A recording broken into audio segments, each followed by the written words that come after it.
ಸರಿ 2.5 TMC ನೀರು ಹೋಗಿದೆ, ಅದಕ್ಕೆ ಯಾವ ರೀತಿ ನೀರು ಸ್ಟಾಕ್ ಮಾಡ್ತೀರಿ ಅದು ಮುಂದೆ ನೋಡೋಣ. ಅದು ಈಗ ಇನ್ಫ್ಲೋ ಇದೆ 450, ಅದು ಇನ್ಫ್ಲೋ ಇನ್ನು ಮ್ಯಾಚ್ ಆಗ್ತತಿ. ನೋಡೋಣ ಅದು ಯಾವ ರೀತಿ ಇದೆ, ಸಾಹೇಬ್ರಿಗೂ ಅದಕ್ಕೂ ಗಮನಕ್ಕೆ ತರ್ತೀವಿ. 4 TMC ನೀರು ಇದ್ರೂ ಕೂಡ 3.5 TMC ಸರ್, ಅದು ನೀರು ಸಾಕಾಗುತ್ತೆ ಸರ್. ಈಗ ಬ್ಯಾಲೆನ್ಸ್ ಮಾಡ್ಬೇಕು ಆಕ್ಚುಲಿ. ನೋಡೋದು ಮುಂದಿನ ದಿನಗಳಲ್ಲಿ ಏನಾಗ್ತದೆ ಅನ್ನೋದು ನಾನು ಹೇಳಕ್ ಬರಲ್ಲ ಇವಾಗ. ಅದು ಇನ್ಫ್ಲೋ ಯಾವ ರೀತಿ ಅದನ್ನ ತರ್ಸ್ಕೋಬೇಕು, ಅದನ್ನ ಸ್ಟಾಕ್ ಮಾಡಬೇಕು ಅಥವಾ ಏನು ಮಾಡಬೇಕು, ಪ್ಲಾನಿಂಗ್ ಏನು ಮಾಡಬೇಕು ಆ ಸ್ಟಾಕ್ ಇರೋ ವಾಟ್ರಲ್ಲಿ, ಅದನ್ನು ಮುಂದಿನ ದಿನಗಳಲ್ಲಿ ಯೋಚನೆ ಮಾಡಬೇಕು. ಈ 3 ದಿವಸದಿಂದ ಸತತ ಪ್ರಯತ್ನ ಮಾಡಿ ಅದೇನು 22 ಗೇಟ್ ಏನು ಪ್ರಾಬ್ಲಮ್ ಆಗಿತ್ತಲ್ಲ ಅದನ್ನು ಸಾಲ್ವ್ ಮಾಡಿದ್ವಿ. ಮಾರ್ನಿಂಗ್ 4 o'clock ಅದು ಕಂಪ್ಲೀಟಾಗಿ ಕ್ಲೋಸ್ ಮಾಡಿದ್ವಿ. ಸಮ್ ಲೀಕೇಜಸ್ ಇದೆ. ಅವ್ರು AW ಕನ್ಸರ್ನ್ ಅಲ್ಲಿ ಏನು ಗುತ್ತಿಗೆದಾರರು ಇದ್ದಾರೆ ಅದನ್ನು ಸ್ಮಾಲ್ ಲೀಕೇಜನ್ನು ಕೂಡ ಇನ್ನು 2-3 ದಿವಸ ಅರೆಸ್ಟ್ ಮಾಡಿರಿ ಅಂತ ಮಿನಿಮಮ್ ಇದು ಮಾಡಿ ಅಂತ ಹೇಳಿದ್ದೀವಿ. ಆ ಸ್ಟಾಪ್ ಲಾಕ್ ಗೇಟ್ಗೂ ಮೇನ್ ಗೇಟ್ಗೂ ಸ್ವಲ್ಪ ಡಿಫರೆನ್ಸ್ ಇರೋದ್ರಿಂದ ಸೈಡಿಂದ ಸ್ವಲ್ಪ ಲೀಕೇಜ್ ಇರುತ್ತೆ, ಅದನ್ನು ಮಾಡ್ತೀವಿ.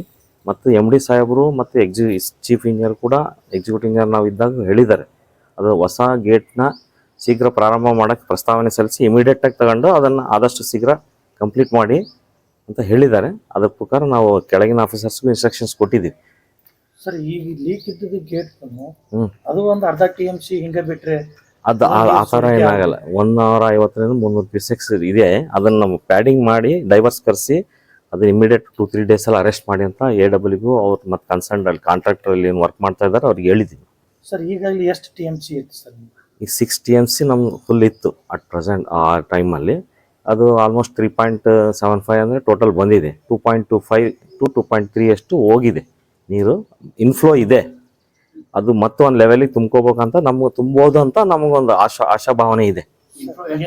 ಇನ್ಫ್ಲೋ ಇದೆ 450 ಇದೆ, 450 ಕ್ಯೂಸೆಕ್ಸ್ ಇದೆ ಸರ್. ಆಲ್ರೆಡಿ ಇದು ಕಳೆದ ಬಾರಿ ಒಮ್ಮೆ ಗತಿಸಿ ಹೋಗಿತ್ತು sir. Before one day gate number 17 20 Gates ಇದಾವೆ. ಅದಕ್ಕೋಸ್ಕರ ಪದೇ ಪದೇ ಈ ರೀತಿ ಅದು ಆಲ್ಮೋಸ್ಟ್ 2004 ಅಲ್ಲಿ ಇನ್ಸ್ಟಾಲ್ ಆಗಿದಂತ ಗೇಟ್ಸು. ಹೊಸ ಗೇಟ್ಸ್ ಅಂದ್ರೆ 2 ಕಡೆ ವಾಟರ್ ಇದೆ ನಮ್ದರಲ್ಲಿ. ಬ್ಯಾಕ್ ವಾಟರ್ ಆಫ್ ಆಲ್ಮಟ್ಟಿನೂ ಇದೆ, ಫ್ರಂಟ್ ವಾಟರ್ ಇದೆ. ಯೂಶಲಿ ಗೇಟ್ ಅಂದ್ರೆ ಫ್ರಂಟ್ ವಾಟರ್ನ ನಾವು ಸ್ಟೋರ್ ಮಾಡೋದು ಇದಿದೆ.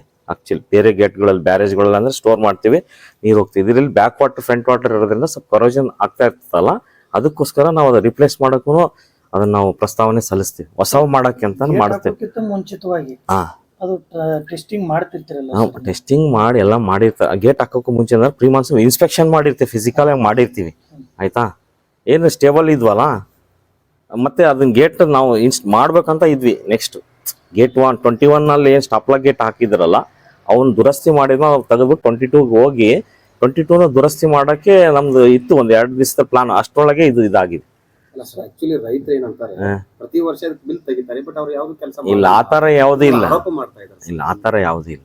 ನಿರ್ವಹಣೆಗೆ ಹಣ ತೆಗೆದಿಟ್ಟಿರ್ತಾರೆ. ನಿರ್ವಹಣೆಗೆ ಏನು ಹಣ maintenance only labour part component ಕೊಡ್ತಾರೆ.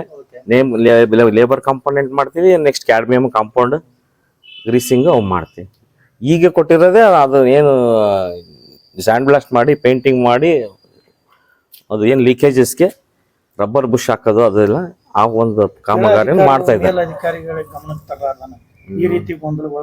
ಇಲ್ಲ, ಆ ಥರ ಏನಿಲ್ಲ. ನಾವು ಕೋಆರ್ಡಿನೇಟ್ ಮಾಡ್ತಿದೀವಿ. ನಾವು ಫೋನ್ ಇದನ್ನ ಮುಖಾಂತರ ಮಾಹಿತಿ ತಿಳಿಸ್ಕೊಂತ ಇದೀವಿ. ಅದ್ರ ಪ್ರಕಾರ ಅವರು ಕೂಡ ಹೇಳ್ತಾ ಇದ್ದಾರೆ. ಈಗ ನಮ್ದು ಅಲ್ಲಿ ಕುಡಿಯೋ ನೀರಿಗೆ ತೊಂದರೆ ಇಲ್ಲ. ಕುಡಿಯೋ ನೀರಿಗೆ ನಮ್ದು ಏನು ಸ್ಟಾಕ್ ಇದೆ ಅದರಲ್ಲಿ ಏನು ತೊಂದರೆ ಆಗಂಗಿಲ್ಲ. ಅದೇ 3.5 TMC ಮಿತವಾಗಿ ಬಳಸ್ಕೊಂಡು ಅದನ್ನ ಈ ಸಲ ಅಟ್ಲೀಸ್ಟ್ ದಾಟ್ಸ್ಕೊಳ್ಳೋಣ ಅಂತ ನನ್ನ ಒಂದು ವಿನಂತಿ ಅಷ್ಟೇ. ಪ್ರತಿ ವರ್ಷ ಪೂರ್ವ ಭಾಗದ ಕರಿಮಸೂತಿ ಕಾಲುವೆಗೆ ನೀರು ಬಿಡ್ತಿದ್ರಿ, ಈ ಸಲ ಏನಾದ್ರು ಬಿಡಬಹುದಾ ಅಥವಾ ಇಲ್ಲ? ಯಾವ್ದು ಬಿಡಲ್ಲ, ಯಾವ್ದು ಕಾಲುವೆಗೆ ನೀರು ಬಿಡಲ್ಲ.